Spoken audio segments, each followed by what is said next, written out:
Welcome to the Rush Hour Podcast, weekend edition. It's your boy, Dave Neal, and boy, do we have a good one for you today. It's our final Saturday of 2024, December 28th, and I've got all of your questions. Hopefully, I can answer them. You guys know me about once a month here on the Rush Hour Podcast. I like to answer your questions and kind of do a little State of the Union, as it were, and I've got some good ones. Just to tease it right now, I've got questions about who my source is in the Laura Owens, Clayton Echard Bachelor scenario. I've got questions about other questions about who I'm good friends with in Bachelor Nation, my pros and cons of 2024, resolutions for 2025. So much to get into. So we'll get into all of that. Right before we get to the Q&A, though, I did want to share with you, kind of an interesting story here that Donald Trump is asking the Supreme Court to delay their TikTok ban.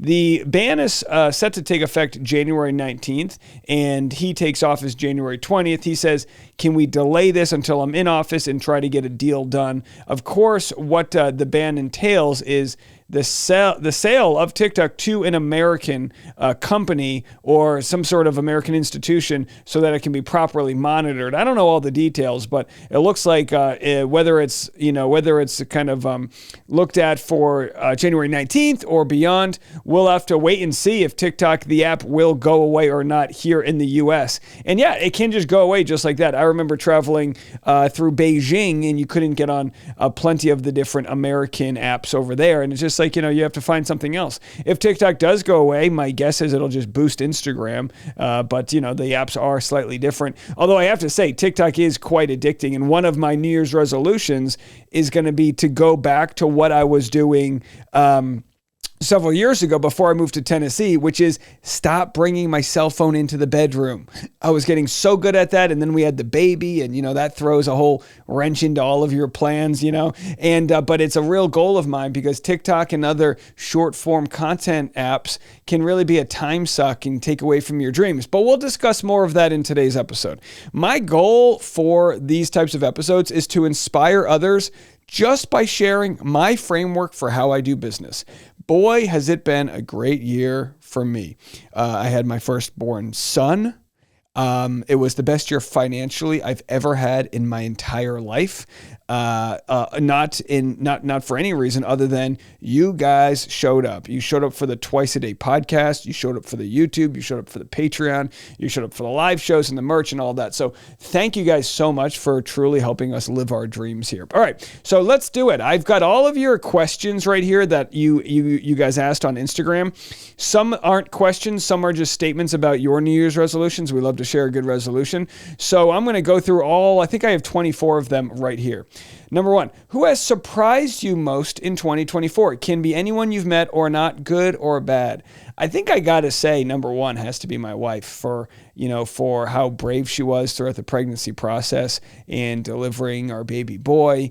I have to say, I knew she was going to rise to the occasion, but I've seen a whole new version of my wife that has truly really evolved into a more caring person than I could have imagined. And I knew she was already, but, I don't want to be negative, but has anyone surprised me for the worse in 2024? Of course.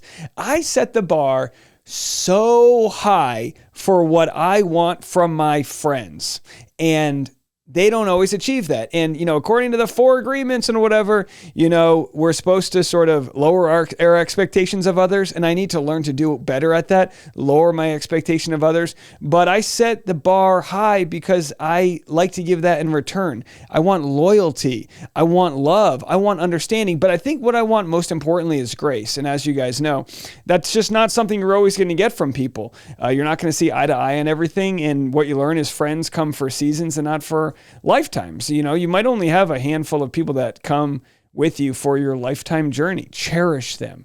Everybody else is just there transactionally.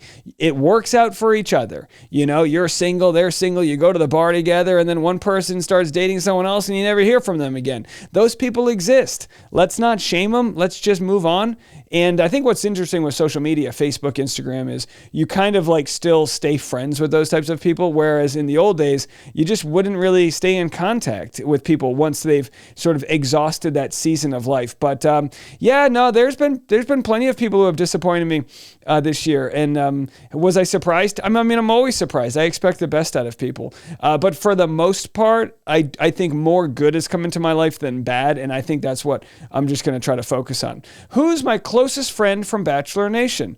Well, you know what? It's a tough one, but I would say the person who I can relate to the most is probably Steve Carbone, Reality Steve.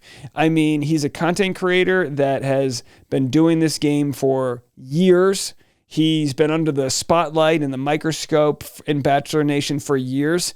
And I think the thing that bonded us is I think there was a respect there. He respected that I gave him a fair deal, and he gives me a fair deal. We don't expect that either one of us is perfect. But I tell you what, when it comes to loyalty, I've never had a time where he won't pick up the phone and talk if we need to talk or vent or things like that. And there's plenty of people in Bachelor Nation that I consider really close, the content creators. I think when it comes down to, and this question might have been like, which alumni are you closest with? Most alumni are good people. Most are, but a lot are searching for something. And again, I'm not saying everybody, but a lot are, they were cast on a reality show. They're trying to play that sort of entertainment game in their own way, but who isn't? And I don't blame anybody. Some people that I think will always like respond with love and light. People like Susie Evans. I mean, I've always respected her creativity in the way she has a good eye for the product she puts out there. There's a ton of alumni that are just doing great things. There's people like Logan, who will always be a guy that has nice things to say. What I've loved the most about moving to Tennessee is I've been able to become friends with Christina and Braden. Braden, of course, was what was he on charity season of The Bachelor, and then went on Bachelor in Paradise, and then after that, he was on Bachelorette. He goes on Bachelor in Paradise, and after that, falls in love with Christina Mandrell. They're engaged, and they're just fantastic together. Braden has been to 3 of my stand-up shows now. He brought Christina a few weeks ago. They're just good people. They're good vibes. And they don't pretend to be perfect, but they've just, I just value people so much that I can read that are authentic. That's what I think I crave more than anything. Do I feel like this person is being real with me? I don't need them to be perfect. I just need them to be real, because there's a lot of people out there where you're like, what do you want? Because my channel I don't try to bash anybody. I don't try to expose anybody. I'll comment on whatever is out there, but I don't try to be a bad guy. No one should ever try to suck up to me to get a favorable whatever. Although that does happen. Surely people in Bachelor Nation will kiss butt to try to, get deemed as a good person. But the ones that are like just cool and chill people, they don't need, like, take Thomas, right? Thomas has been a guy who's always been nice to me. Always had nice things to say, talks about fatherhood, this and that. Same thing with like Michael. I mean, there's just a million, so I don't want to leave anybody out, but there's a lot of people in Bachelor Nation that mean well, that respect the heck out of what we do. But the more interesting thing is we get so many people who tell us that their moms watch us. I'm trying to think recently who it was. Maybe was it Caitlin Bristow? I can't remember who. Someone told me recently, my dad, I think, first of all, Rachel Kirkconnell says her mom always checks me out. But, no, I'm sorry. It wasn't Caitlin Bristow. It was Jason Tartik. Jason Tartik told me that his mom watches my channel. And I think it's because more parents probably exist on YouTube than the podcasting app. The podcasting app skews a little younger. I don't know if that's true, but either way, you just never know who you're connecting with in any given time.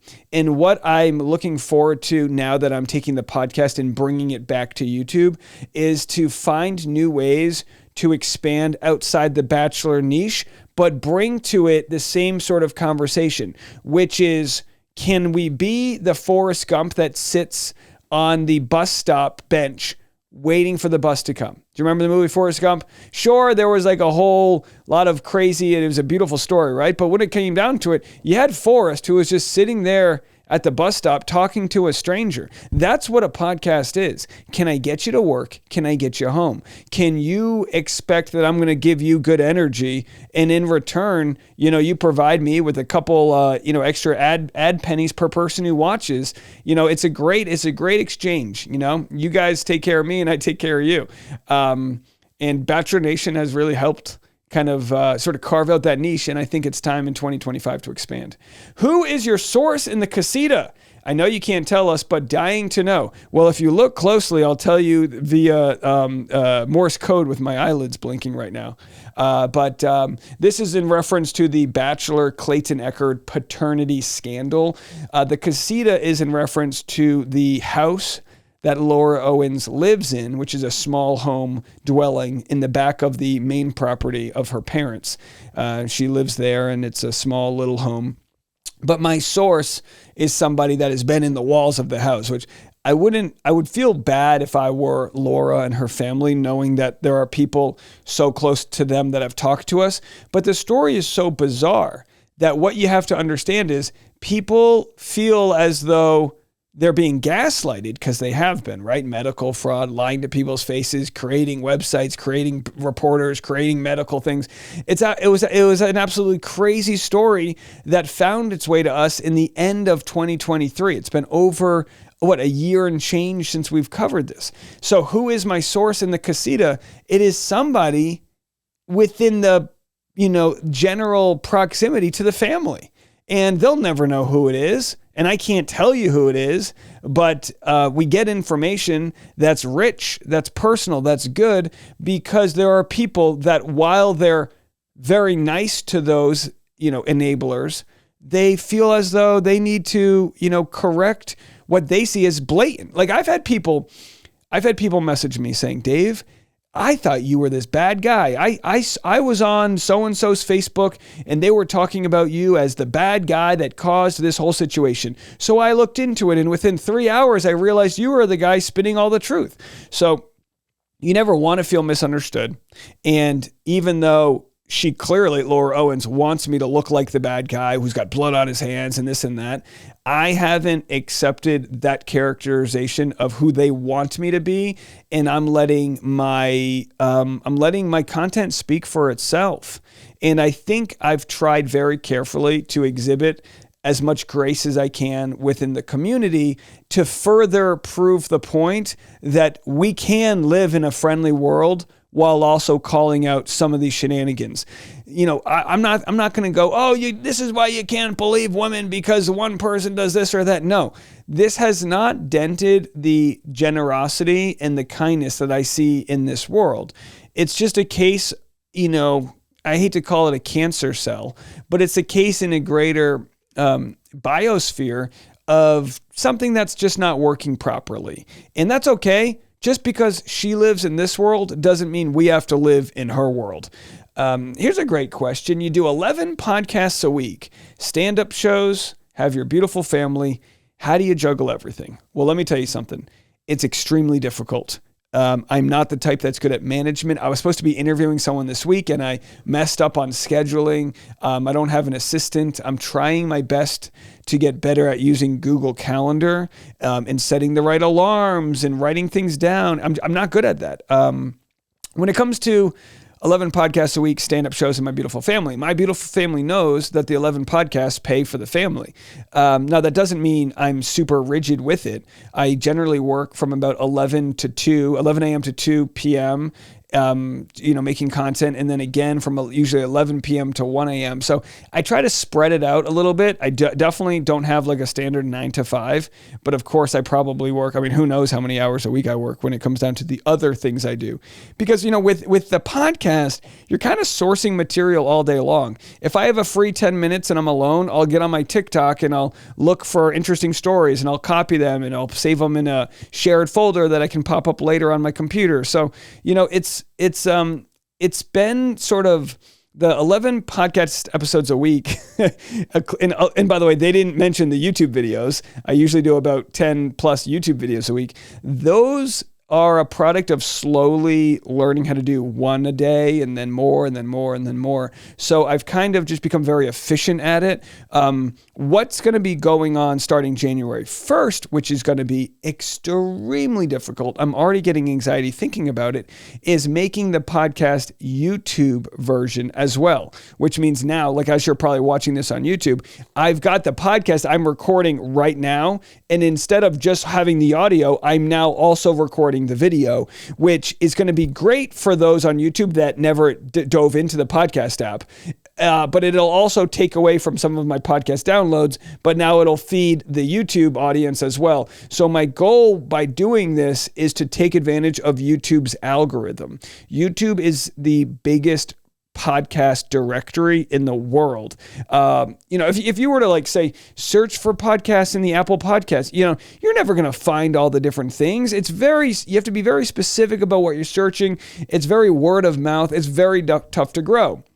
What I've had success with over the last 4 years on YouTube is making content that YouTube will find my audience. Like they're really good at, when I talk about something that's like super current events or whatever, my content will show up in people's inbox on their YouTube channel, on their homepage, and then I have a chance to win them over as new audience. Any given day, and listen to this, folks, for those trying to get into this world, any given day, you're one video away from your career taking off. Easier said than done. I'll show you guys. You understand this. I went from living in a studio apartment, making minimum wage. Actually, at the time, I was on unemployment during the pandemic, to buying my first home. A home, going from 600 square feet to 3,000. And that process took a couple of years of proving to the banks that this was a viable thing, that I had a real job and I had to put a corporation together and take care of my taxes and all of that. But I was getting those paychecks from Google. And on some occasions, my bigger paychecks, I think once or twice got into the 30,000s in 1 month. Now, that's not the average, but I was able to show, wow, we can really do this. And the one thing that I did that led to that success is I found consistency.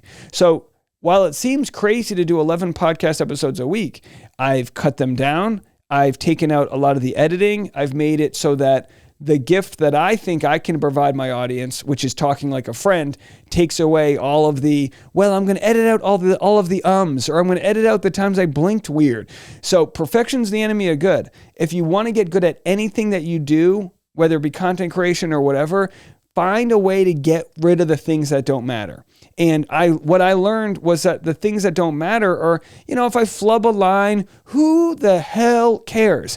I try my best to have a clean opening and then I just let it go. You guys have given me the grace to know, hey, Dave's going to talk like a human. He's not going to be perfect.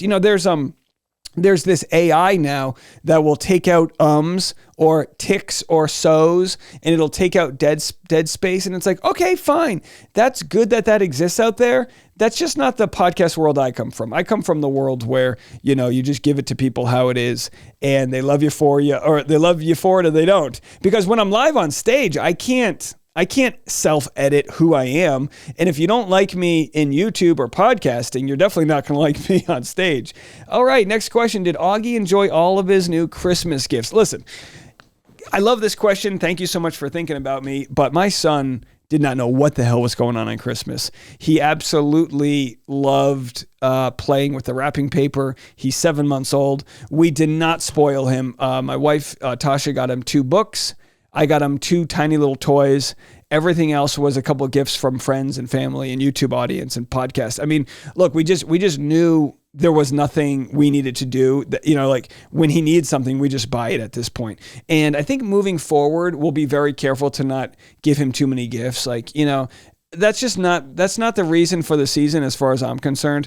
What I'm looking forward to in future Christmas is to get real heavy on the art, real heavy on the Christmas carols, real heavy on the memories, because, you only have so much dopamine. Do you remember that clip I think I played yesterday where dopamine was described as a lemon and you can only squeeze so much juice out every day? And I kind of feel that way with Christmas. I mean, whether you give a kid 3 gifts or 3,000 gifts, he's only going to have so much happiness. So I think what we're going to do moving forward when Augie's old enough to understand presents is just get him things that provide a lot of value to his life and try to teach him the importance of taking care of what he does have and not oversaturating him with too much.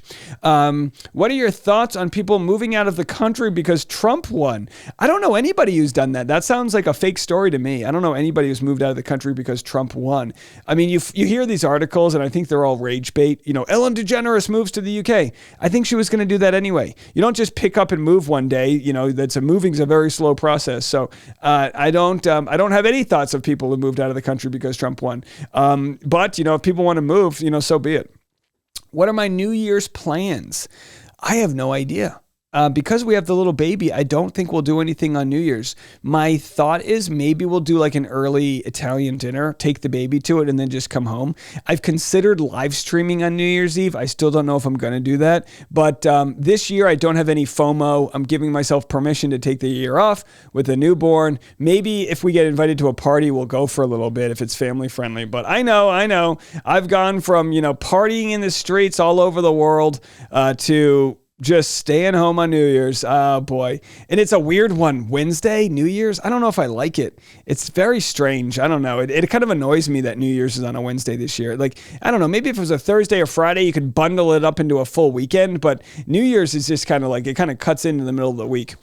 All right, so a couple questions ask me my take on Blake Lively versus Justin Baldoni. And then the next question, more details on Blake Lively's antics, even though Justin is getting all of the fire. Nuanced take is money. And I'm just going to take a quick drink of Coke Zero here.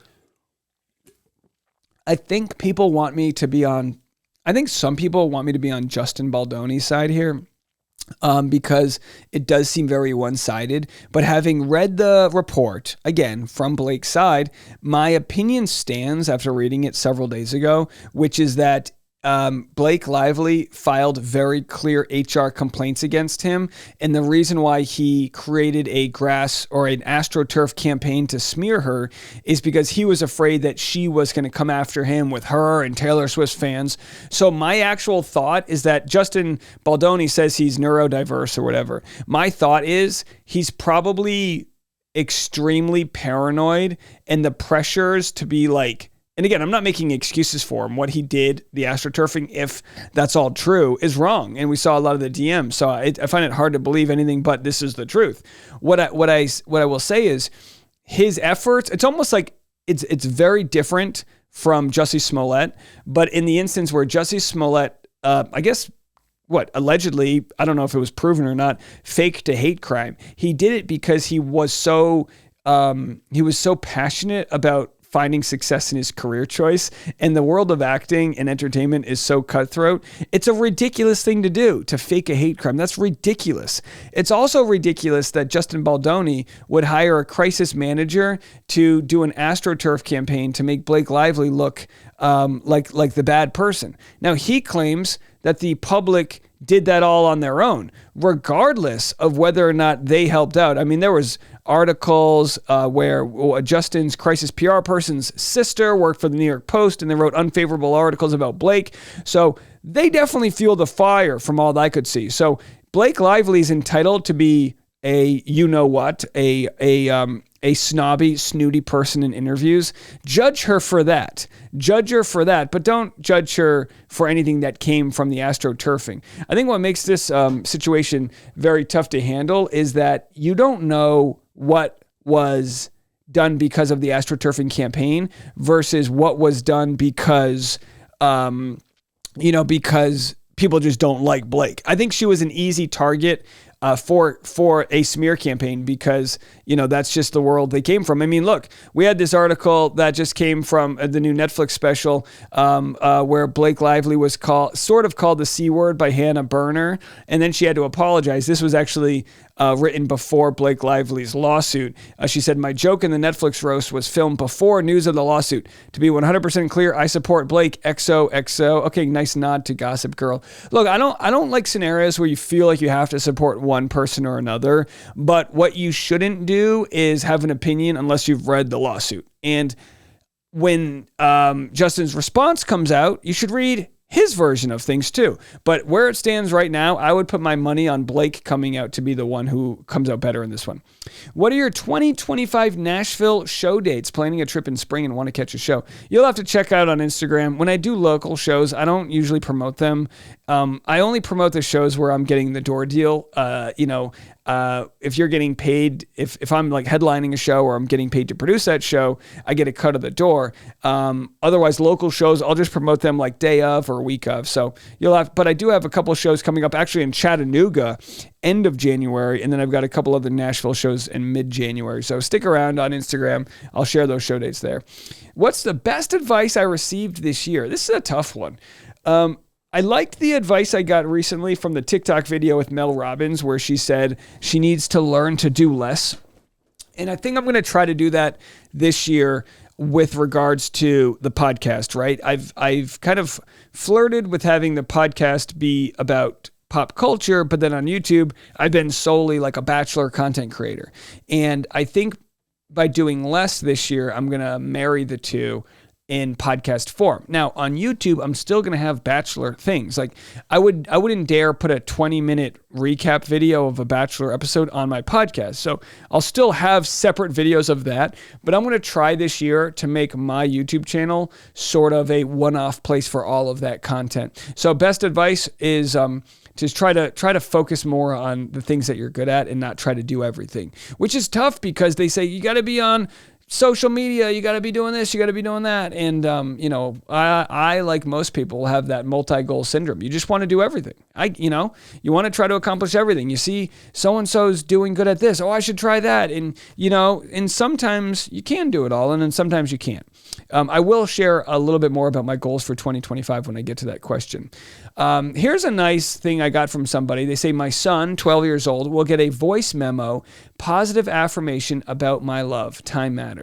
So what I think you're saying is you're going to send him voice notes affirming your love for him. I think that's really sweet. And I think, I don't know if this is more for moms and dads out there who have boys versus girls. It's probably for both, but I think learning what your kids' love language is so important. I don't know what Augie's love language is going to be. That's yet to be known, but I really hope I can find out what makes him feel my love. And then I can try to do that type of thing. Because if the way I send love is just through affirmations, but what he really needs is his dad to show up and be there with quality time, I need to make sure I give him that quality time. There's no point in telling him I love you in a language he cannot hear. And for this person to say they're going to give their son positive affirmations, I think that's so sweet. And I think a lot of times 12-year-olds, teenagers, they just want to act cool sometimes, And don't forget that inner child that they have, probably for their whole life, is just going to want to be hugged. It's just going to want to be hugged. And what that hug looks like will be different from different people, and what they need will be different from different people. But, how great to share that you're going to use some technology to, send them voice notes. I love this idea. For anyone out there, if you could just think, I'll be honest, like my mom, something that's so sweet, I'll see like my sister will post something on Facebook and I'll notice that my mom goes out of her way to leave kind comments. My mom and my sister don't have a real healthy relationship. And there's even been times where I haven't thought that I was getting the love that I wanted from my mom. And I've had, my wife Tasha tell me, Dave, look, she's really making an effort to see you for the way you want to be seen. And I don't think that's a bad thing. And you might be, you might be an adult in a relationship or speaking of your relationship with your parents. Don't be afraid to speak to them about your love language as an adult. Say, you know what, the thing I need most from you right now, Mom, is just to be there when I need you when I need to pick up the phone. I don't need you to solve all my issues. Find out what it is. What do you really need? And, as far as like letting your parents off the hook for how they didn't treat you when you were younger, they tried their best. And I think what we need to remember with our parents is the quickest way to repair those relationships is to give them grace. I know it's hard. We're triggered as hell. I get it.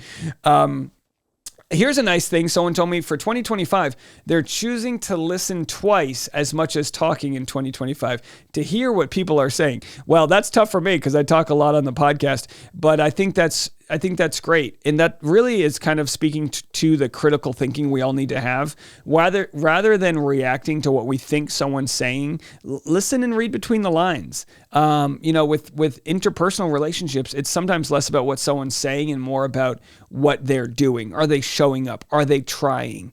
And if it's not what you want to hear, that's okay. Every conversation doesn't have to be the final conversation. You respond back. It's like a long game of tennis. So I love this idea to listen more than you talk. I think that's a very powerful way of seeing your communication. Someone said there is a show on YouTube already called Rush Hour Podcast. Love your shows.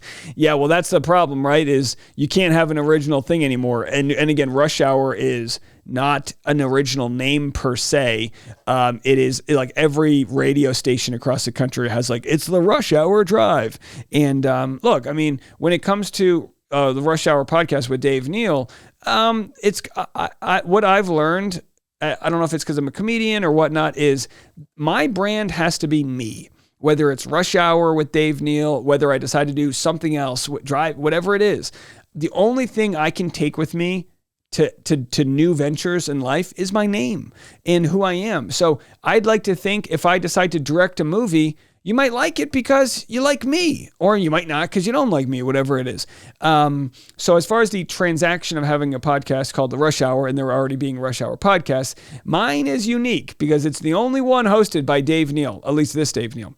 Here's a good question. What are your new business goals for the Rush Hour podcast for 2025? Well, one thing I'm looking forward to is continuing to grow the show. I don't know if this will be a case of one step back, then two steps forward, but by bringing the podcast to YouTube, there will certainly be growing pains. What I've learned is as I've sort of curated my audience on YouTube, it's been very much Bachelor Nation news driven. I have to talk about Bachelor to get views. Now that's not so much the case. What I've done the last year is I've worked on branding my image and my name. So it used to be I would never have a YouTube thumbnail that had my face in it. I would have, whoever the person is that we were talking about. But I would argue now my face in the thumbnail may have more weight on YouTube than, say, Michelle Young's. There's no offense to Michelle Young, but unless there's some crazy story about her, I'm the one who's on YouTube, not her. So I've got that sort of that ability to try to attract clicks based on my name. And the way it works on YouTube is a click-through rate. It's a very scientific and very simple algorithm. So if you're looking to get on YouTube, there's just several things you need to know. Will people click on this video, and how long will they watch it? So what I need to work on in 2025 is trying to hook people to watch the longer podcast episodes, which will be 25 minutes to an hour. In this case, I'm already at 30 minutes because it's a longer weekend episode. And I'm not really rushed. It's I'm going to make this as long as it needs to be and as long as it feels right. We'll probably go another 15 to 20 minutes, whatever. But on YouTube, you need to make sure that people click on what the heck you're talking about. So that means a real clicky thumbnail and a real great title, but also it's what you talk about early on in the episode. So what I say gets transcribed by the closed captions, and YouTube knows what I'm talking about. So it's a very tough to get out of whatever niche you're in. And my goal for the podcast in 2025 is in part to find audience outside Bachelor Nation. It doesn't mean I'm going to turn my back on them. It's just okay, well, I've referred to this as a gold mine before, but if you really think of a gold mine, it's I know what I can find in the hills of Bachelor Nation. I can dig for gold, and I'm going to get X amount of, for every acre I dig, I get 7 ounces of gold or whatever. I know where that content is, but I'm trying to venture to new territories here. I've done that successfully on the podcast, on the audio version. I think the audience that listens likes, how I juggle the entertainment news with the social issues, with the quirky news, and just the random BS. I try to put together half an hour every morning and afternoon, things that are interesting to me. And sometimes that's hard to find if it's a slow news day, and I just try to man up and give you guys a good time. And then other times the news just writes itself, and I'm just giddy up, I'm here for the ride. And I already know that model works on the audio part of the show. Now I need to bring it back to the video part. And my other goal is to crack 100,000 subscribers. I mean, I've been sitting, I think my first year in I've been 4 years now where I've been full-time. My first year, I got to 50,000 subscribers, and I've moved very slow since then. I've maintained my audience. A lot of people have come, a lot of people have gone, but I'm still only at 85,000. And from the niche that I think I can build within Bachelor Nation, I'm kind of maxed out. And, so we'll see. I mean, there's plenty of other people outside of the Bachelor Nation world that enjoy what I do. It's not a matter of, can I find success outside Bachelor Nation? It's a matter of being dedicated to proving that on YouTube. And YouTube, the algorithm, it's just a model. It's a formula. What it wants to know is that if it promotes you to enough people, that they'll watch on it, that they'll like it. So all I got to focus on is putting together a good product. You know what'll be interesting? Ask me this question after the end of the first quarter. Ask me this end of March. My guess is the YouTube will have grown by then, and we'll have new audience that are starting to come in just for the Rush Hour podcast. Now, I'm at 85,000. I'm trying to get to 100,000 this year, but honestly, subscriber count isn't what matters. What matters is, are people meshing? Like, subscriber count is pure ego. What really matters is, are you getting watch time? Are people clicking on it? Are they commenting on it? Things like that. I think right now we've proven a pretty good business model for that. But, this is why I do this episode. People like to know the behind the scenes. Could we find a larger niche outside of Bachelor Nation where the podcast goes from 85,000 subscribers to 250,000? That would be amazing. If we grew by 3 times, that would be fantastic. I mean, my big goal for 2025 is to make $1 million. I want to make $1 million.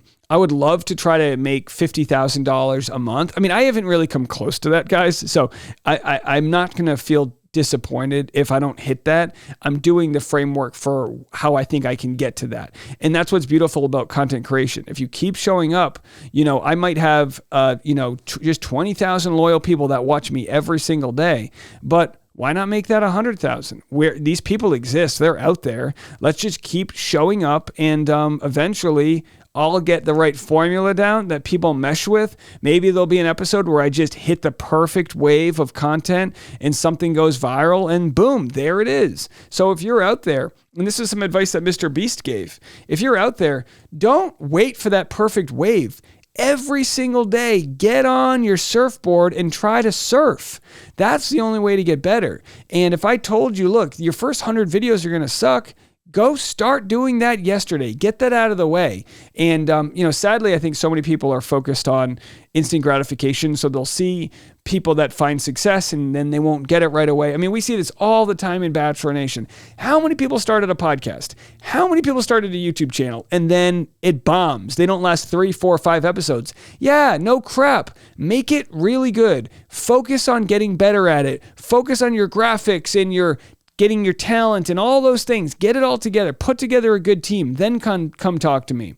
Even when you're bestowed this great audience in Bachelor Nation, people aren't going to stick around if you don't deliver.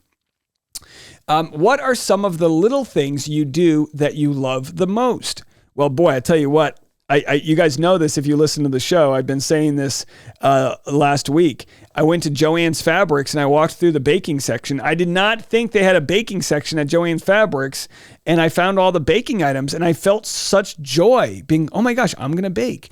Now, what is it about baking that I think gives me a lot of joy? Because it's not, I don't make stuff often, but like for Auggie's baby shower, I made a nice 4-tiered cake, a giraffe cake, with all this fondant. I made a nice little a giraffe character, and I colored the buttercream frosting and made it from scratch and all that. I think the thing that I like about baking is, first of all, I love sweets, but I think I like art and doing arts and crafts. And when you're baking, you're designing things and you're making it look a certain way, and it's all experimentation and all that. But I think I like the gift giving aspect of it. I like when we throw a party and I can say, hey, I made that, try that, taste that. Look, I put peppermint extract in that buttercream frosting. Try that. And each time I bake, I get a little bit better, and then I'll buy the little things that I need, whether it be one time when I was baking, I made this cake for Tasha that was a Harry Potter cake, and it was only like a 4-inch baking tray. So if you look at, very small, but I made like 5 of them and I stacked it very skinny. So it almost looked like the Leaning Tower of Pisa. And then I made like a very goofy looking cake, but it was delicious and it had food coloring and it was fun and it was the talk of the town. So I really think one thing that I like doing that's super little every once in a while is going into the kitchen and baking. And I'm also the main sort of cook in the family. I cook way more than Tasha. So I don't that's my way of providing. When the pandemic hit, I remember going to the supermarket. There was a line to get in, the first day of the pandemic. There was literally a bouncer letting people in because people were like kind of panicking. And I just I bought a sack of potatoes. I bought like a gallon of grits. I was just buying like random things. And I was thinking, one thing that I love is knowing I can provide for my family. And finding different ways to do that. I surprised Tasha on one of our recent trips with first class on one of the flights when we went to Maldives. When she was pregnant, we went to the Maldives, which is in the South Indian Ocean. And one of the legs, the other leg I couldn't afford first class, but one of the legs was only a couple $100 to upgrade. And I said, you know what? I'm going to surprise Tasha with this. It almost brought me more joy knowing she had a shit-eating grin in first class than it did with me going in first class. I enjoy kind of feeling like I can provide. So those are the things I love the most. And again, hopefully, hoping that we get back into yoga more and taking time for ourselves in 2025, which is going to be tough with the baby. I think I got Tasha a Groupon to a nice yoga studio here in Nashville. And I think what's going to happen is I'm going to take her to yoga and then I'll watch the baby while she's in yoga. I think I'm going to buy a baby jogging stroller so I can go on nice little runs with the baby. But those little things that I love the most are just kind of things that money can't buy. I mean, the first class money can buy, but things that money can't buy, which is just like finding some serenity out there and getting some walks through nature. Why did you decide to move to Tennessee? Happy with your choice? Well, we decided to move to Tennessee because we could afford a home in Tennessee. We would have absolutely rather have stayed in Los Angeles, but the homes that were for sale would not have been conducive to our first home and starting a family. And by moving to Nashville and getting more space, we were able to get a home with a nice big office. And I look around at my office with blazing fast internet and I got all my lights and cameras set up. And I really think this is not our forever home. Although I wouldn't be upset if it was, but I see this as being a incubator to the next big thing. And if I can find a way to relate to my audience, inspire them, give them humor and provide them value, I think we could find a place that's at that next level. Maybe, I love the idea. Alex Cooper from Call Her Daddy podcast this week, explained how she was able to buy her parents a home. I would love to buy Tasha's parents a home. I would love to have a house with like one of those nice pool houses where when the parents are in town, they can stay. And in the end, what I'm really like in search of is providing the structure for family to come together. That's what I think I'm looking to do. And I don't have much ego about it. I'm not being like, I got to go find like the biggest home in the world. It's not like that. It's just like, what can I do to continue to provide for my family in a world that's very tough? I mean, it's the worst time ever to buy a home right now. Rates are so high. 90% of my mortgage is interest payments. I mean, it's insane how much, like I used to like, a couple of years ago, I would have been able to afford a home that was literally $250,000 more than what I can afford now, just because the interest rates are so high that you can't, it's just not smart to buy a home of that size. So we're in a nice, modest place here in Nashville, but we would have never been able to afford this if we stayed in California. Am I happy with my choice? I try to be happy no matter where I am. With that said, I do see a scenario where we move back to California or move to New York or New Jersey, or I see a scenario where we're not here. Tennessee's a wild place right now. It's kind of a battleground for a lot of ideological issues, which I do not want to partake in. The book banning, and there's literal Nazi groups that are here. And by the way, they're not necessarily from Tennessee. This has just become a battleground. They come in from all over. There was a militia that was hanging out in East Tennessee that was stopping federal aid coming in after the hurricane. Like, what are we talking about? So there's a lot of reasons why I might not want to stay here. But as far as right now, we're happy to be here. We're happy to finally own a home in my late 30s. I know a lot of millennials can relate. It felt like it was never going to happen when I was 35. I'm telling you guys, I was making minimum wage. If I had a day at work where I didn't receive the tips that I would normally get, normally I would get like $50 to $80 in tips, but on certain days, at my job, if it was like seasonal and it was out of season or not a weekend, I might only get $20 in tips. I would come home white knuckling it. I would be sort of miserable. I would feel like I'm not a good provider. I had a very hard time. Like, I lost my spark, and it's hard to explain it, but I think what it came down to is this. Los Angeles is wildly competitive. So there's 1 million people that live there that are all trying to take these jobs that are so below what you would think someone with a business degree would take. But you take the side gigs because you're focused and fighting like hell to lead the life you want to live. And they had this saying about actors. You have to pursue acting like the way a man with his head on fire pursues a pool of water. So you can imagine that sort of energy that you need, and substitute acting with any competitive job. But whether it's content creation or whatnot, you're not going to take off on day one. The brick wall, as Randy Posh puts it, is not meant to keep you out. It's meant to show you how bad you want something. So for those that are listening, find a plan. Find a way to get over that brick wall, whatever it is, the brick wall separating you from your dreams, and attack that plan. I remember the day or the week actually when it felt like things were starting to click for me. Tasha was owed a lot of money from a job that the guy was stiffing her. The guy closed his business. He owed her like $12,000. She had to get a lawyer involved. I also was owed money in a lawsuit that I was in because I was in part of a kind of a bad accident that's left me with a chronic neck issue. That same day, we both got phone calls that money was coming. And this might sound so trivial, but it was money that I had been waiting on because it was for like a year that I was going through this. And it put me at so much ease that I no longer had to be waiting for that minimum wage job for the tips to come through. So I remember that one day out of that minimum wage job, I got a very large tip. And now to think how happy that made me that day. And now every single day I'm getting double what that extremely large tip was just for doing something that is closer to what I love. And I just try to get that inspiration to rub off on others. And you might say, well, Dave, you were lucky. Yes, lightning struck. Well, I showed up for a long time to get that lightning. Yes, lightning might have struck, but I was waving the golf club in the air during the storm. Okay. I was waiting metaphorically in the right place for the right time. And I'm here to tell you, if you love something and you work hard towards it and you work hard to tell your story in whichever direction that is, find a way to get in the way of that lightning and find a way to get there with where those opportunities lie. And sometimes that means betting on yourself. Bobby Altoff is a multi-millionaire. She's a content creator, multimillionaire. She was putting, and I don't necessarily recommend going into debt, but she was putting flights on her credit card to go get interviews. I think she offered somebody $300 if they could get her this big interview, and it ended up really boosting her career. So get creative out there, fight with your fingernails, and just know that brick wall will keep you out if you let it. It will keep you out, but someone else will find a way up it. Here's a resolution. And by the way, do I think this is great free advice that I'm giving you? F yeah.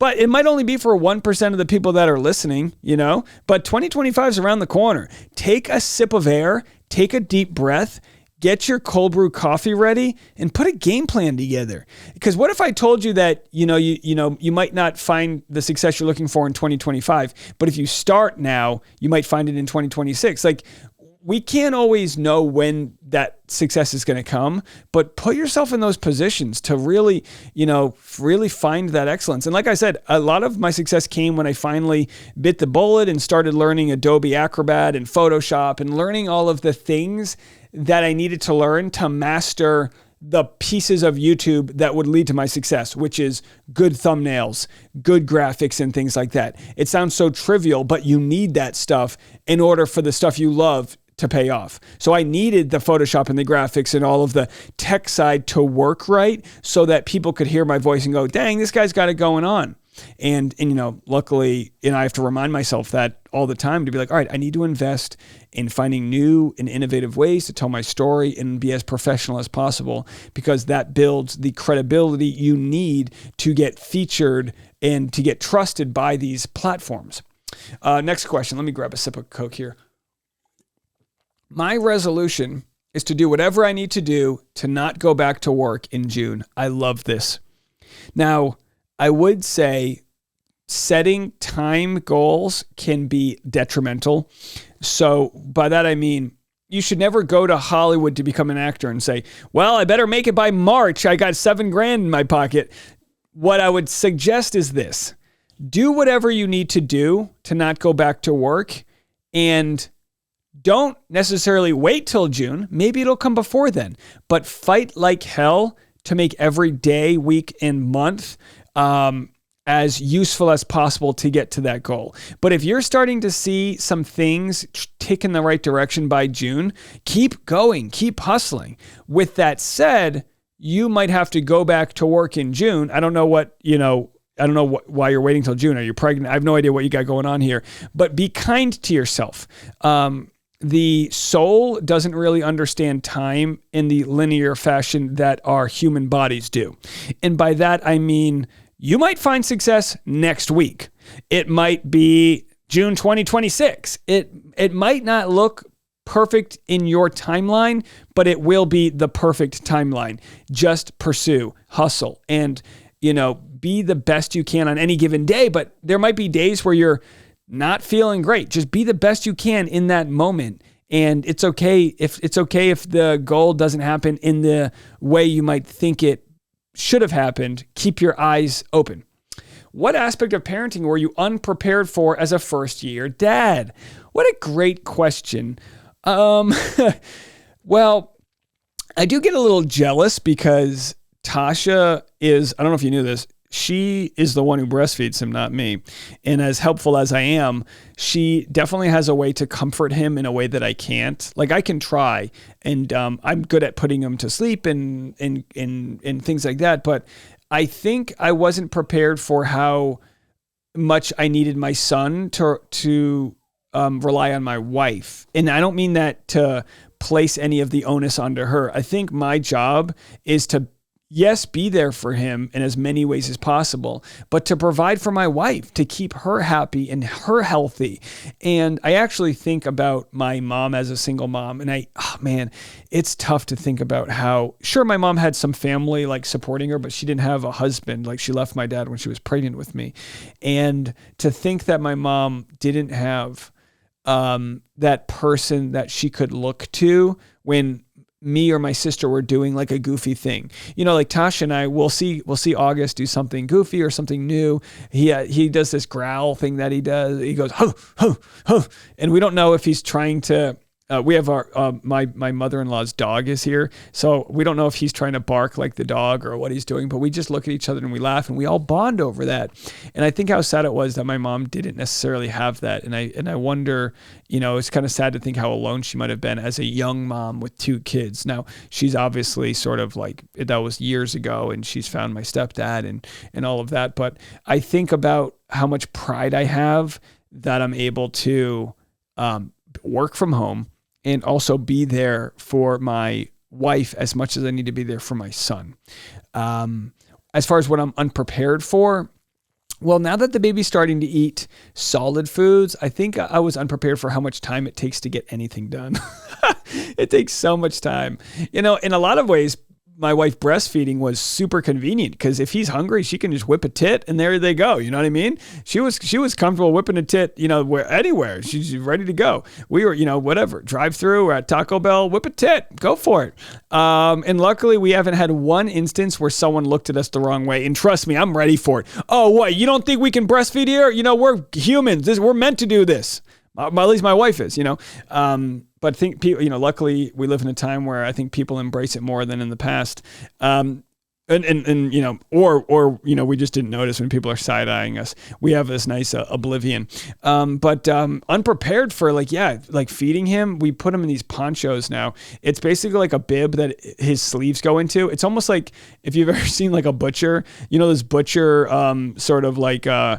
aprons that they wear with the sleeves are covered. That's what he wears when he eats, and he makes a mess. I mean, he gets mashed potatoes in his hair. So, and then sometimes he's just so dirty. I got to take him right into the shower, and we just take a shower together. And my son loves the shower. Oh my gosh. He's fallen asleep several times in the shower with me. He's a sucker. He that's how he's my son. He's a sucker for the primping of a good steamy shower. Get that temperature right. Not too hot, you know how it is. But unprepared. What are other things I'm unprepared for? Maybe the lack of social life. Maybe I was unprepared for the fact that like the person who says, "What are you doing New Year's Eve?" I don't know, changing a diaper. We've by moving to Nashville and living in the suburbs, we've definitely put ourselves in the middle of nowhere. And I think hopefully we can do a better job of continuing to find a support system of like-minded people. And we really haven't done that yet. I found my support system of stand-up comedians because I, probably met like 100 comedians living out here. But gosh, I'll love the day when, and again, we're still new, 7 months. It goes by fast, but I'll love the day when Tasha's like, "Oh, I'm going to hang out with Tracy. We're taking the babies to go to the park and this and that." As it came out, like the baby was born in May and it gets so hot here that there was almost going outside. We really didn't go outside at all. And then the fall comes and next thing you know, here we are. So hopefully we can continue to find a community. You were excited to go to Trader Joe's recently. What are your 5 favorite items there? Yeah, the Trader Joe's in Nashville is nowhere near us, so we only went for the first time. One of my favorite items, I love the lotion. I love the face lotion there. So it's only like $5 or $6 and it's just in like an SPF 15 and it's a good lotion. So I love that. I love their frozen pizza, whether it's the Bambino, like the cheap pepperoni or whatever. I love the different options they have. My other favorite items, Trader Joe's is really good with their cheeses. So if we're ever like going out somewhere like to a vineyard and we have to bring a charcuterie board, go to Trader Joe's. I mean, they have great cheeses, and of course salamis and things like that. I don't buy much like meat there to cook because I don't like their meat options for cooking. But I don't know. I mean, I remember Trader Joe's when I first started going to Trader Joe's when I lived in Harlem. Trader Joe's was at, I think, 72nd Street, 72nd and Broadway. It's still there. And there would be like a bouncer to get in. And you'd go down a flight of stairs. You take the escalator down. And you would I would always get like 2 bags. I would get 1 bag for my left hand, like 1 full bag on my left hand and 1 full bag on my right hand. And I would have to carry them back to the subway and take them up to 145th Street. But it was actually not too hard. If you know New York City, it's not that hard. It sounds like a lot, but when you live in New York, like you get the 6-pack of eggs, you don't get the dozen. You only get what you need for the next couple of days. And I don't do this as much anymore, but I loved the Italian you can make from Trader Joe's because they got great pastas, great sauces and all that. So when I was like really struggling for money, Trader Joe's was the place to go. But now, I mean, I'm trying to eat a lot healthier, which is not working out well, but I turned 40 in May. And I'm really trying to eat more, high protein, high fat, low carb stuff. Hopefully after, I'm giving myself grace through the holidays to have a sugar cookie or 3. But I'm really going to have to get tough. I eat like keto cereal. It tastes like cardboard, but I'm trying to remind myself that where I'm trying to go, the foods that I need to be fuel, and sugar alcohol and certain foods, while it might be great for you, I'm not judging anybody. For me, it makes it very hard to record podcasts at midnight that I need to do. It makes it very hard for me to record episodes like this. So I'm just focusing as much as I can on putting food into my body that is going to get me to that level. Trader Joe's has a lot of good food. When I lived in Los Angeles, I'd go to the Trader Joe's all the time in West Hollywood. I'd go to Crunch Gym and there's a Trader Joe's right there. So I can't tell you how much I would love going to get a workout in, then going to Trader Joe's, getting a couple things. And like I said before, bringing them home to Tasha. I'm sorry.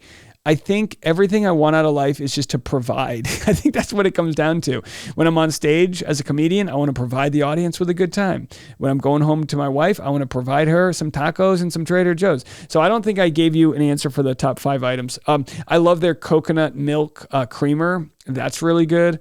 But geez, I'm all over the place. There's always different chocolates. I have a chocolate passport I got there. They always find new ways to rip me off. They really do, because they have so many seasonal items. Not a sponsor, but it should be.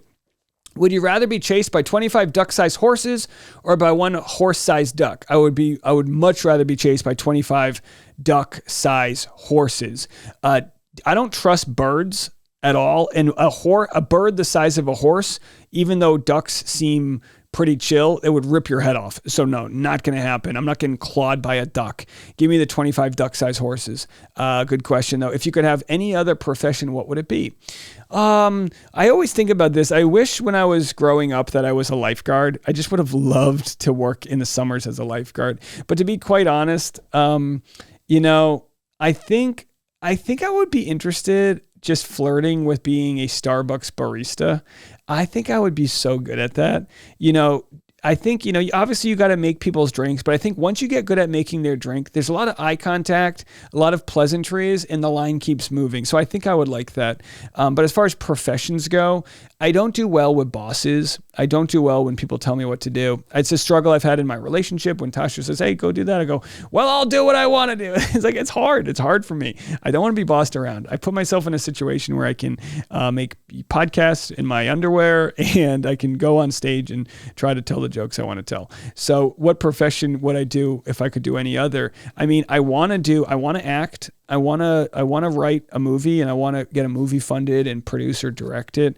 I'd love to just continue to do things in entertainment. I'd love to learn piano, not to do anything professional, but I do want to raise August with more of a musical house. I played saxophone for, a good number of years, so I know a thing or two about music, but I'd love to keep learning and keep my brain kind of moving in new directions. I think that's important, to keep the brain moving, keep learning new things. And my final question, someone said, I asked Steve Carbone already, but the Blake Lively stuff, why now for the lawsuit? Why wait? That's a good question. Honestly, I have no idea why the lawsuit just came out. It could be that, it took a few weeks to acquire all the text messages and things like that. And this is the timing of it. I don't think it was for any monetary timeline. In fact, I thought the lawsuit was pretty quick, because a lot of the issues that came out happened just like this year, the summer of 2024. Well, believe it or not, we made it to the end. Oh my gosh, I'm out of breath. That was a nice long one. That was our end of 2024 Rush Hour podcast episode. And I hope I answered some questions. I hope I inspired you guys. Going into 2025, I definitely want to try to relieve myself of a lot of bitterness that I felt this past year. There was a lot of emotions that I felt covering the Bachelor Clayton case.